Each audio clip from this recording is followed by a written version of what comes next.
today we're going to talk about insurance renewals and maybe ways that we can help control those costs. We've done numerous webinars in these lunch and learns.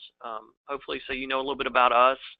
My HR Concierge, we've been around for 6 or 7 years now, and we do a lot of work in the retail grocery, independent grocery industry, pretty much across the country. And we work with companies from just a few employees to into the thousands of employees. So, we have a broad breadth of companies that we work with, and we can help from everything from human resources. We can outsource those functions to just depending upon how people are staffed and what their needs are. We can tailor solutions, as well as the Affordable Care Act. We can help with everything from a consulting perspective, or actually providing systems that will perform your monthly calculations and your required annual forms, as well as other services such as background checks, drug testing, employee handbooks, kind of all those different things that you would think about from an HR need. We can certainly help. What we also do, though, is we also have an insurance agency where we help companies with group benefits. And so today what I'm hoping I can do is bring you a perspective from a human resource perspective as that, with working with that company, but also from a broker perspective and what that broker sees as well. So hopefully I can bring that perspective from both sides of the fence. Throughout the presentation, we have a lot of information, and most of this information, unless it's otherwise noted, is going to come from the Henry J. Kaiser Family Foundation. They did a 2015 Employer Health Benefits Survey. You can see the URL on the screen. They have a lot of good information. Basically what they did was they went out and surveyed, I believe it was around 2,000 companies about their employee benefits. And that's where most of this information came from. Some of the things, and these are probably things that you already know, but we'll talk about them just for a second. First, about 57% of companies offered health benefits in 2015, so well over half. When you get to 50 and greater, that percentage jumps tremendously, which makes sense, right? Because if you're 50 or over, more than likely you're going to have to offer benefits due to the Affordable Care Act. So when you get to that 50 to 99, you're at about 89% offering. If you get over 100, you have about 97% offering. So, it's getting to that point where if you're 50 or more, you're offering benefits. Also, those costs continue to rise, and according to the Bureau of Labor Statistics, the average cost of health insurance is about 7.6% of total compensation. And so if you think about it, that's a big number. And again, it's continuing to rise. If you look at just average annual premiums, since 1999 through 2015, single coverage has gone up about 185%. Family coverage has gone up over 200%. If we kind of whittle that time frame down a little bit, in the last 10 years, your single coverage is up 55%. The last 5 years, it's up 24%. And as John said, over the course of the last year, it's up about 4%. So it's continuing to grow, continuing to rise. If you look down that graph, there's not many of those lines going backwards. So it's continuing to increase. Now, the other thing that you look at, so what does that mean for the employer and the employee? This graphic here is showing you family coverage and the annual premiums. 10 years ago in 2005, your annual premiums were $10,880. They increased in 2015 61% to $17,545. So obviously that is a big, if you're just looking at dollars, that's a big difference. What a lot of people have done, they are increasing that worker contribution. If you can see where it says 80, the worker contribution has increased 83%. However, if you look at the portion that is attributed to the employer, that percentage is going up. So if you look in 2005, this $2,713, which is what the worker pays, was 33% of total premiums. even though we've increased that, in 2015, that $4,955 is only 28% of the total premium. So these premiums are going up, and the employers are paying more of it. So I think that's just where we are. The Affordable Care Act obviously is playing a part of that, because now you have certain employees that, they can't pay over a certain amount of their compensation. So the employer is having to pick up more and more of that premium burden. So that's kind of where we are, right? So, and we've seen it. Insurance is going up. Employers are paying more. You're having to offer it to more employees through the Affordable Care Act if you have to comply with that. So it's a cost that's just continuing to increase, and so it's something that you're going to have to get your arms around, and it's something that you're going to have to control and be very proactive. One thing that I always suggest as you're going through these insurance renewals, have a goal in mind. You really need to determine, what are you trying to do? What are you trying to accomplish? And really that goes back to your philosophy, right? So are you offering insurance because you have to? You really don't want to? You're not doing it as a benefit to the employee. It's more of a regulatory requirement. Or are you doing it because you are trying to maybe meet the marketplace as far as what's being offered at other companies and benefits and those things? So you really want to know that and talk to your broker, because they're going to look at that. They'll look at your case differently if you're just trying to offer the bare minimum, or if you're trying to provide benefits that kind of correlate to the market. So really do that, and really make sure that they have a good understanding of that as before you start that process. Now, this obviously is not all inclusive, but these are some ways, and some good ways, to really look at to reduce your insurance cost. One, obviously, premium contribution. How much are you going to charge your employee? That's a big one. Plan design. You can look at high deductible health plans. Fully funded versus self-funded. A lot of times self-funded is a dirty word, but there are certainly ways that you can really save money doing that. As well as you can also look at your Section 125 plan, which may not reduce premiums, but it can reduce your overall cost of your insurance program. If we look at premium contributions, based upon the survey that the Kaiser Family Foundation did, you're looking at about 77% across the board of companies that are requiring their employees to pay 25% or less of the premiums. I was a little bit surprised by that. Taking the taking the Affordable Care out of it, what we typically see is a 50-50 split, which is what most carriers require, at least a 50-50 split. But what they found is it's pretty much, if you look at small firms or large firms, it's about 77% that's 25% or less. Okay, so that's huge, because as we saw, those premiums are going up. Now, what we typically see when you start talking about family coverage is, in family coverage, the employee takes the additional burden of the premiums associated with the family. Some people do that differently, but that's typically what we see. Now, when we talk about premium contribution, you really are in one or two categories. If you fall under the Affordable Care Act, obviously there's a regulatory issue because there are some affordability requirements. Or if you're not in the Affordable Care Act, if you don't have to comply, then you have a little more leeway.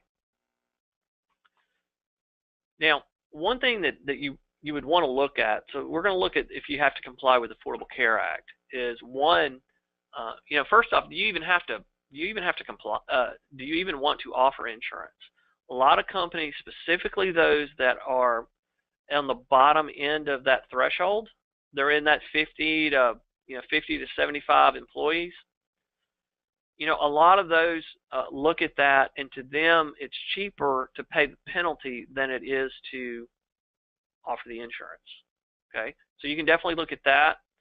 Also, another thing that you can look at is if you are going to offer insurance, do you want to offer minimum essential coverage, which if you do that, you still have a risk for penalty if those employees go to the exchange, or you can do the minimum value plan, which if you're doing that and it's affordable, kind of gets you out of the penalty situation.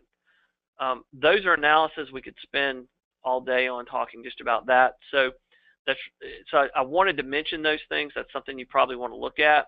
A lot of people are surprised that, especially as I said, if they're on the lower end of the threshold, it may be that it makes more sense either not to offer the insurance or to offer the lower minimum essential coverage plan. But that's something that each company needs to look at. So in 2016, the insurance cannot be greater than 9.66% of compensation. Okay, so we've kind of got that affordability. In that grocery industry, you have a lot of individuals that are on the in that $8, $9, $10 range as far as employees, and so that 9.66% when you look at total premiums is not a lot. However, as you know, there are several safe harbors as you're trying to do the affordability and determine what the best way to do that is, that you can use. You can use the W-2 safe harbor, which it is what it says it is. You're basically going to use the W-2 wages to figure out the 9.66% of compensation. We don't see a lot of people use that just because of the timing of when the W-2 comes out. There's also a rate of pay. What a rate of pay does is it says that based upon the rate of pay at an average of 30 hours a week, you calculate that out, take 9.66%, that's what they can pay. So that's an option. That's what we typically see. You can also use the federal poverty line. The federal poverty line says in 2016, if you offer insurance at $95.63 a month or less, you've met the affordability regardless of what that individual makes. Okay, so there's three safe harbors, and there's pros and cons to each. Now, one thing that I'm going to suggest is you need to understand the safe harbors and the differences in them from an economic perspective. Get educated on that.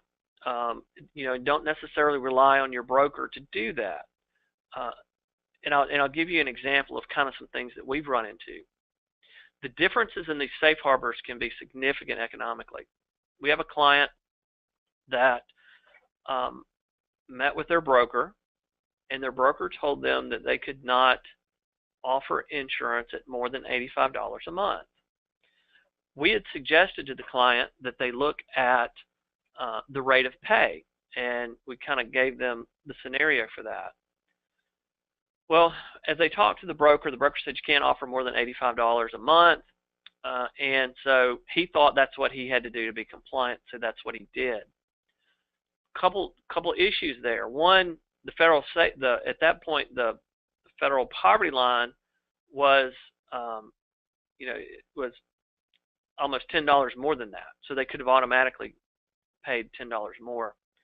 But also, if they would have used the rate of pay, the difference, and this is about a 400-man overall group, and obviously those aren't all participants, but if you take the economic impact on those participants that they had, the difference in those two ways to calculate the affordability was over $30,000 to the company.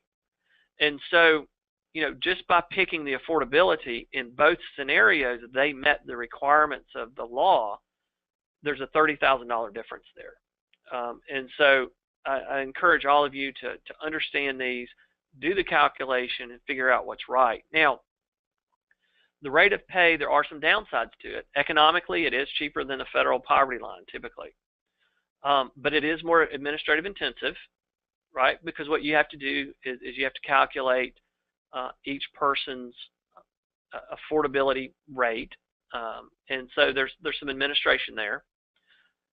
Also, what happens is it leads to different employees have different insurance premiums.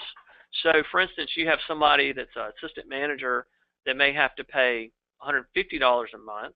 You have somebody that's not a manager. Maybe they're making $8 an hour and they have to pay $100 a month. whatever those numbers may be.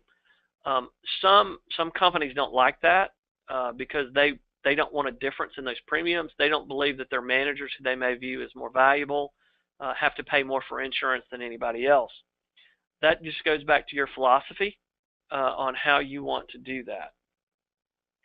But the difference in the way that you do that, there are economic impacts. And I would suggest at a very minimum doing the calculations so that as you make those decisions, you know what those impacts are. It may be worth $30,000 to you not to have to calculate multiple rates of pay, or to make sure that everybody has the same insurance premiums. That's a decision that you guys as managers and owners would have to make. Another thing, hopefully you guys are doing this. We see a lot, and what we suggest is that you have a buy-up plan and a base plan. The requirement from the Affordable Care Act is that you offer insurance that meets those requirements, that meets the certain requirements of the minimum essential coverage and or the minimum value plan. So all you have to do is offer that plan. Anything above that is at the discretion of the employee, and therefore they have to take on the burden of any additional premiums. So your affordability is calculated based on that base plan. So, for example, let's say your base plan for an employee, they have to pay $100 a month. Obviously, the base plan is, as it says, it's kind of a lower level plan, and it doesn't have all the bells and whistles. Or they can get a buy-up plan for $150 a month. The buy-up plan has lower deductibles. It has maybe better co-pays, those kind of things. So if their affordability, regardless of which plan they pick, is predicated on the base plan. If they so choose to take the buy-up plan, they would have to pay the additional $50 in their premium, and they would have to pay that without regard to the affordability factor. Okay? So if you have, so the base plan and the buy-up plan is a way to offer those employees that it offers the minimum requirements, and you may have employees that like that plan maybe from an economic perspective as far as what they can afford, but also it gives you a plan that your managers can that maybe rewards them more, since maybe they can pay more and they can afford that better plan, and it does not skew your affordability because your affordability is based upon that lower plan. So that's something that we see a lot and we suggest, and that's definitely something that can save you money versus having a richer plan and having to base your affordability upon that. Okay, now, if you're not in the Affordable Care Act, it's a lot easier, right? It's a lot more at your discretion. You don't have the affordability threshold. Most carriers are going to require you to at least do a minimum of 50% employer contribution on the single coverage, the employee-only coverage. But outside of that, you're pretty much, you can make your own decision. So in that scenario, what we suggest is you review your current contribution levels and just determine which options are best for you. You always obviously want to take into account your market, your competitors, those kind of criteria, your philosophy, if you're offering benefits more because you have to or you want to. So it just takes those into account, but that's obviously a much easier way to do it, is when you don't have to deal with the Affordable Care Act. Now, another way that we can look at these at cutting costs is plan design. Raising and lowering your co-pays, deductibles, and out-of-pocket maximums, and other parts of the insurance coverage can greatly affect your premiums. Okay, and I'll tell you this, as a broker, when we bid when we go and we get a bid for insurance, the insurance carriers, I did one the other day. I had one insurance carrier probably give me 30 different plans with all different variations of co-pays, deductibles, out-of-pocket maximums, and all those different things. And as a broker, they're to at that point they filter those down and try to pick the best plan design for what you need and what your goal is. But those different aspects play a big part of your premiums. So we want to make sure that we do that. I do suggest that as you start manipulating those copays and deductibles and changing them and trying to get your premiums right, you do want to make sure that what's important for your workforce. A lot of times what we see is the most important thing are the copays. They want low copays. They don't care as much about deductibles, but that's not the case all the time. So you may want to understand what's important to your workforce. And you can try to build those plans with the best premium that you can as a company and the employee can afford. Now, we talked about deductibles, and we'll talk about that a little more. One product that's out there, hopefully you guys have seen this, or your brokers brought this to your attention, are the high deductible health plans. What these are essentially, it is what it says it is. It's health plans that have a high deductible. Deductibles in 2016 to qualify must be at least $1,300 for single coverage, $2,600 for family coverage, as well as they have to meet other requirements. But typically what these are plans for catastrophic events, right? They have high deductibles. They're probably going to have no copays or higher copays, those kind of things. So they're really set up for coverage if if someone has a surgery or has a serious ailment, those kind of things. Those are the things that this is really set up for. And if you think about it, what these are more like an umbrella plan. And what I mean by that is you have these plans that sit there that have the higher deductibles, the more catastrophic, etc., and they're generally combined with a health savings account or a health reimbursement arrangement. And those are the mechanisms that pay for the doctor's visits. Running your child to the doctor because they have the flu, those kind of things. And we'll talk a little bit more about those in a minute. But these are becoming more and more popular. In 2015, 24% of covered workers are enrolled in a high deductible health plan. Why is that? We'll talk about it in a minute. Premiums. It goes back to premiums. If you look back in 2006, roughly 10 years ago, that was 4%. So they're gaining more and more popularity, as you can see. So these are really good plans.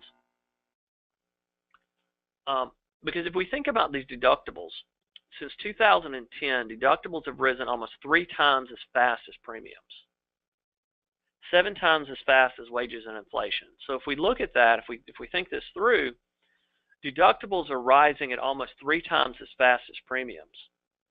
Why? Because premiums keep increasing. So what would premiums have done if you hadn't increased your deductibles? They would be up even more. But with more and more people going to these high deductible plans, it's helped contain some of that premium growth. So that's a great way. These deductibles are a great way to control your premiums. If you look at that graphically, just from a visual, you'll see kind of how that works. This line here, obviously, that's the growth in your deductibles, and then this is the growth in the premiums. If this line hadn't grown so quickly, this line would have grown much more. So so deductibles are a big way to do that. If you look at an average deductible for a single employee, single coverage, in 2015, if for smaller companies, which are defined as at 3 to 199 employees, it's about $1,800. For 200 plus, it's about $1,100. And you'll see that. Typically, your larger companies have a little richer benefit plans. Primarily, why? Because primarily they have more scale and theoretically more dollars to spend on that. Now, one thing that you can always do as well with these high deductible plans, and again, we'll talk about the HSAs in a moment, but one thing you can do as well is utilize supplemental insurance.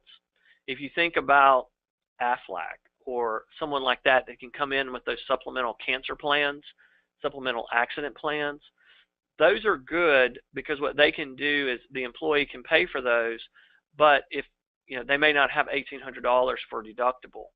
So what they can do is take those supplemental plans. They're usually fairly cheap, And any monies that they get from that, because they had cancer or they had an accident, a broken arm, broken leg, whatever that may be, they can use that money to offset these high deductibles. So that's one way to do that as well. Also, kind of off topic, you can use those plans, specifically the accident plan. A lot of times we'll have employers that actually buy the accident plans for the employees, because what that does is, as you know, so often an employee may be playing softball and they hurt their back, hurt their shoulder. All of a sudden they get into work and it's a health accident. I mean, it's a workers' comp accident. The accident insurance helps, for those things that are not work related, it helps keep it off of your workers' comp by them trying to slide that in. A little off topic, but that's one thing that we see as well. And here's a look. If you look at premiums for these high deductible plans, you have HMOs, which if you're not familiar with those, basically what that is that's where you have a very limited network, but discounts and pricing has gone in and negotiated those with that network, and they've kind of been able to drive the pricing down, the premiums, the pricing down, which leads to lower premiums. But it's a limited network, and typically don't get reimbursed for out-of-network expenses. PPOs are more common as far as what you'll see, and then you have the POS, and then the high deductible plans. But if you see the high deductible plans, they're 15% lower than your PPO plans and 11% lower than your HMOs. That's why people are going to these plans. They're just cheaper, and it's more of as I said, it's really more of a catastrophic type plan. Now, as I said, health saving accounts are often combined with these high deductible plans. What a HSA is it's really used by that employee. It's more self-directed, so the employee has more control over how that money's spent.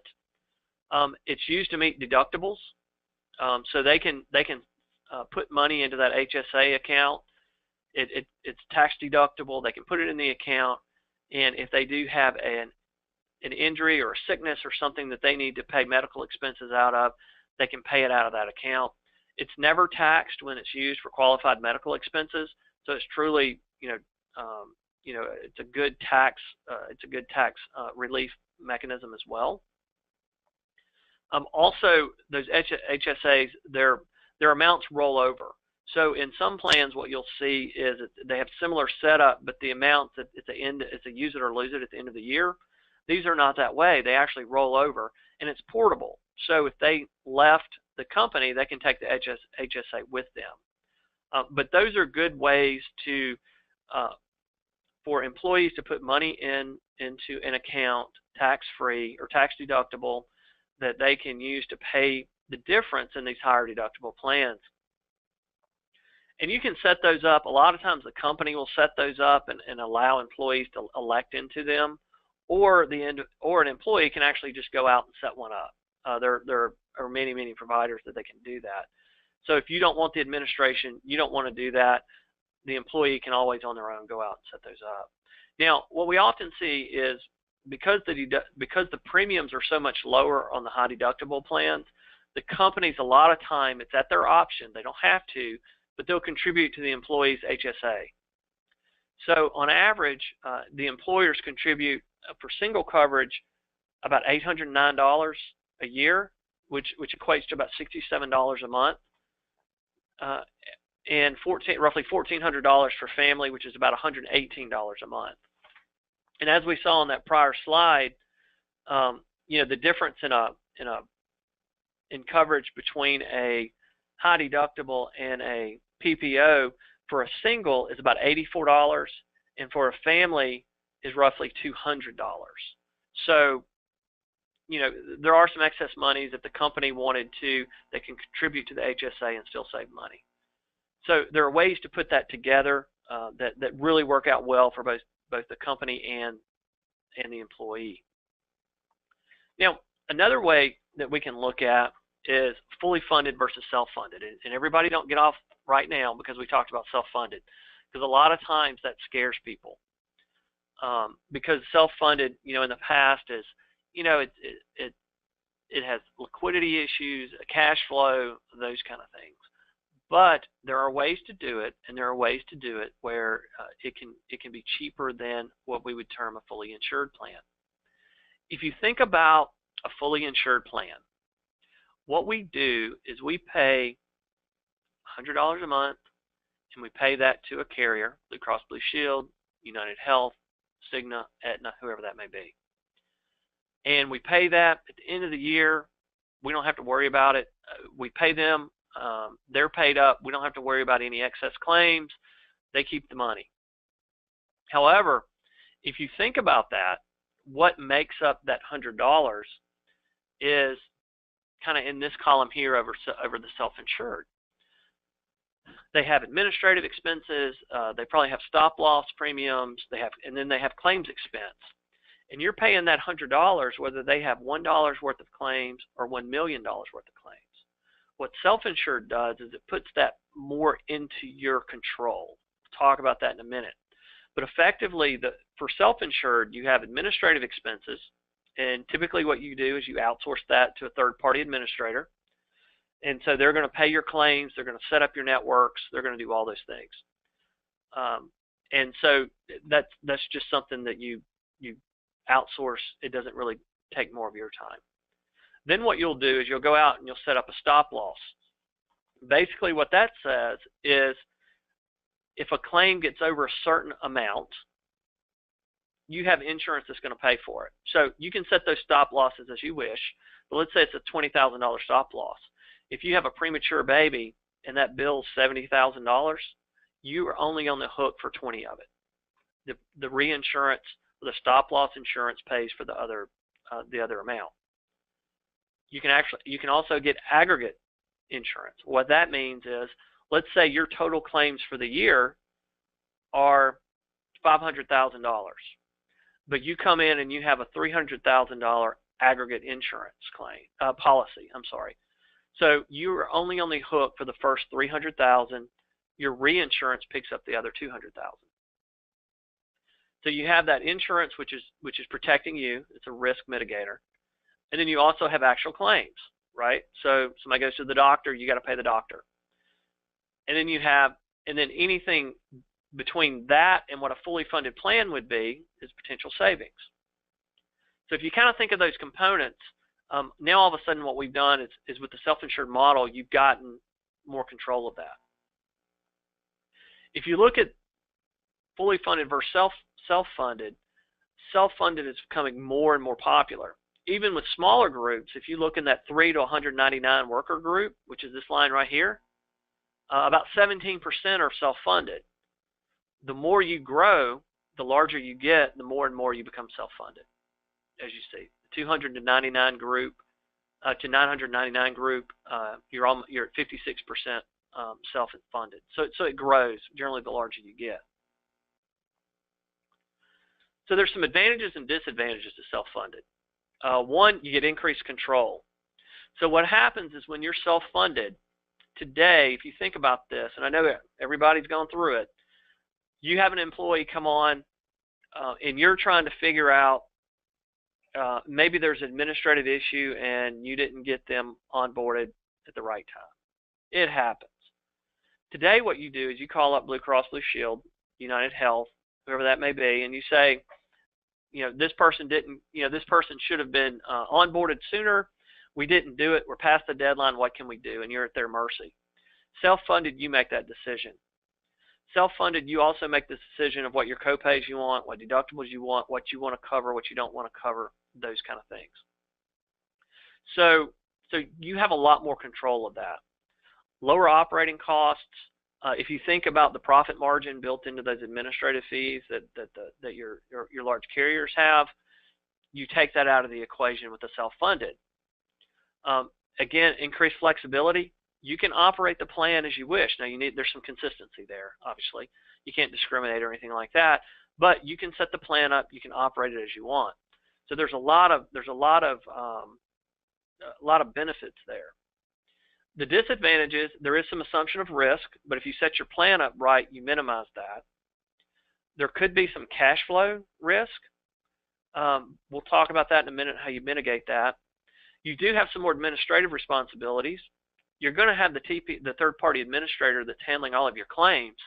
However, there could be some more administrative, just because at the end of the year you may want to review your plan and make changes as you see fit. And there are some increased ACA reporting requirements. That's not a big deal as much, because you do have to report dependents and those on your 1095 forms. However, you're going to have that information anyway. Your third-party administrator will have that, and therefore that should not be hard information to get. So there's some advantages and disadvantages. One thing I hear a lot of times is concern about networks. How do we, are networks any good? Well, generally what you'll find is these third-party administrators will join's not the right word, but they will use one of your major carriers' network. So they may use a Blue Cross Blue Shield network, or a Aetna network, or Cigna network, or there are companies that go out and build these networks of doctors and then partner with these third-party administrators. So generally you can get a good network with that. So those are some of the advantages and disadvantages. I, in a prior position, was self-funded. We had roughly 400 employees, and we were self-funded. For us, it made sense. Basically, what I would do every year, and it's an easy calculation, easy process, I would go out and get a fully funded quote and see how much it was going to cost me to be fully funded. I would then go out and I would get my quotes on my reinsurance and those things, and figure out how much it would cost me for a self-insured plan and what was my total risk of claims. And what I mean by that is how many claims would I have to pay before I hit my overall umbrella insurance that then the stop-loss carrier would take. And I would compare them. For us, we were always better off with self-funded. That's not the case for everybody, but that was the case for us. So if you have not looked into it, I think it's something that you would really want to look into. Now, one product that's come out that it's gaining more and more popularity, and it's called a level funded program. And one of the risks that we talked about was cash flow. Cash flow, when you're fully self-funded, what happens is if I have a large claim, somebody, again, a premature child or a baby or something like that, I may all of a sudden have a $30,000 invoice that month. If I am self-funded, I may have to write that check. So what happens is you can have some really ups and downs with cash flow until you build a level in your claims account that can handle those ups and downs. So that can be a concern specifically to smaller companies. Well, what they have now is what they call the level funded, and what that does is it's basically a hybrid of self-funded fully insured. So it looks and feels like a fully insured program. You as the employer, you're still going to pay. It's going to be so much per employee. For single coverage, so much for family coverage, and so forth. So from that aspect, it's going to look and feel. It's going to be self-funded claims. The claims are paid by the company through the third-party administrator. But what happens is you have level monthly premiums. So effectively, and I'll show you in a minute, the carrier takes on the responsibility of the fluctuations in claims. So so basically, you're going to pay the same amount every month, and then at the end of the year, it'll be looked at. If you didn't spend as much in claims as was thought, you get a check back. If you spent more than what the claims you thought, you don't owe any more money because your reinsurance picked it up. So now, used to when you looked at self-funded plans, typically you needed to be over 100 to 150 employees for it to really make sense. Now, with this plan, what we see is groups of 30 or more participants kind of start making sense for this program. It is, again, it is self-funded, so you have total control over the plan, what you're going to pay, co-payments, deductibles, all those kind of things. So you get the potential savings and the control of the self-funded program, but you get the level monthly premiums of a fully insured program. So it's a really good program, and it's kind of a best of both worlds. And again, the way this works is basically what they will do is they'll take your administrative fees that we talked about, your stop loss premiums, and your claims exposure. So that would be any claims that you would have to pay until your stop loss kicked in, and that gives you your total exposure for the year. Take that, divide it by 12 months. It's a little more complicated than this, but this is the general essence. And that's your monthly premium. So that's what you pay every month. If the claims are, therefore, if you have a month where you have that $30,000 claim, what ends up happening is the carrier funds that. So if you paid in $10,000 through these monthly premiums and you have a $30,000 claim, the carrier pays that $20,000 difference, and then they make it up as you pay your monthly premiums. They'll get their money back. Okay? So it takes out that cash flow. And then at the end of the year, they take the total annual premiums, they minus all of your total plan costs, which are your administrative fees, your claims, your premiums, all those things. And if that equals a positive, they're going to give you money back. If that equals a negative, there are no additional charges, because any additional charges your reinsurance would have picked up. Okay? So it's a really good mechanism to potentially save money. It puts the costs in your control, so you have more control of it. It's not just this nebulous thing where you're going to a Blue Cross or a United or whoever that may be, and basically they have the whole control over the policy. You have more control. There are ways to mitigate the cash flow fluctuations that we just talked about, and there's ways to save money. And what I would really encourage you to do is, if you've never looked at it, perform an analysis to determine which type of those might be best for you. Because I really think that that's a way for a lot of companies to save money on the insurance side. Now, Section 125 plans. If nobody has ever mentioned Section 125 plans to you, shame on them. Okay, these work really well for companies. If you're not familiar with these, what this does, the Section 125 plan allows you, it's a plan that you sign up for. They're very easy to administer. They're very cheap. But what happens is it allows you to take insurance deductions from employee checks pre-tax. So if I have to pay that $100 in insurance every month out of my check as an employee, it comes out pre-tax. So what happens is the employee saves money because they don't have to pay state or federal taxes on that money. So in some cases, that could be as much as 30%, depending on where you live. But it also saves the employer the FICA match. So you'll say for every dollar that that is deducted and paid for insurance premiums or deductions withheld from an employee's check, you're going to save 7.65%. So if you have an employee-only premium and the employee portion is $100 a month, then the employer FICA match you saved was $7.65 a month.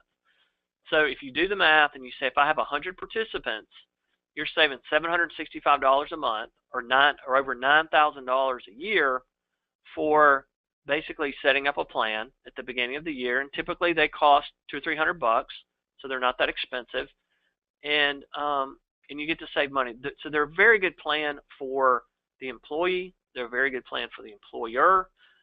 Quite honestly, a lot of times they're not mentioned because there's no commission paid on them, so people don't mention them. The first thing I ever do when I talk to anybody regarding insurance, whether that be as a broker or as an HR person, I always, one of the first questions I ask is, do you have a Section 125 plan? Because they are a good way to save money. Now, if you have 10 employees, it may not make sense, but for your larger employees, when I say larger, 20, 30 employees or more, participants or more, it's a really good way to save money. So the biggest thing is, a lot of times when it comes to insurance, it's kind of a black hole. You get this quote from your broker, it kind of is what it is. You pick plan A, B, or C, and then you move forward. Get educated, understand the safe harbors if you're in the Affordable Care Act, understand the economic impacts and the differences in those safe harbors, because they can be very substantial. Look at the self-insured. That may be a good way for you to go. May not be, but at least do the analysis and look at the 125 plans, and then really understand what you're trying to accomplish, and based upon that, look to see if one of these high deductible plans makes sense as well. So there's a lot of different ways there. Again, get educated, take control of it, and be proactive, because I don't foresee insurance getting cheaper. So it's going to continue to increase, and so it's going to be something that you're really going to want to continue to manage. And that's really kind of what I had today. Hopefully it was helpful. And hopefully you got something from it. Obviously, my phone number and email is on the screen. Feel free to give me a call. We certainly can discuss it. If you do have any questions about the presentation,